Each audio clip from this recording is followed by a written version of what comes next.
Sir আমার প্রিয় সখীগণ কেমন আছো এই ঠান্ডার মধ্যে? অবশ্যই কমেন্ট করে জানিও। আমি তো একদম জমে হিম হয়ে গেছি। আমি এমনিতেই শীত কাতরের মেয়ে, আরও শীত পড়েছে। আমার তো অবস্থা একদম নাজেহাল হয়ে গেছে।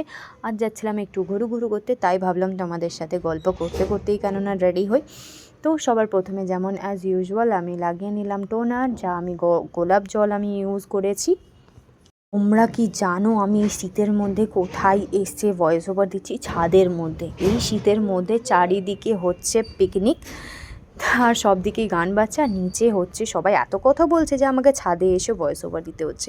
তোমাদের সাথে কথা বলতে বলতে আমি রেডি হয়ে গেলাম। লাগিয়ে নিলাম মামাআর্থের বিটরুট ফেস ক্রিম, যার প্যাকেজিং একেবারেই বাজে, তাই কিছু বলার নেই, কিন্তু তাও আমি ওটাই লাগালাম। আর আমি কাজল লাগালাম, যেটা ছাড়া আমি পারবই না। সিঁদুর আর নিজের একেবারে 10 তোলার ঝুমকোটা পরে নিলাম। লিপ বাম লাগিয়ে নিলাম। এটা হলো আমার ফাইনাল লুক। তুতলে যাতে এত ঠান্ডা করছে না ছাদে এসে, কী বলবো তোমাদের। যাই হোক, আমি একেবারে রেডি হয়ে গেছি। দেখা হচ্ছে পরবর্তী ভিডিওতে। ততক্ষণ তোমরা ভালো থেকো, সুস্থ থেকো। Bye bye.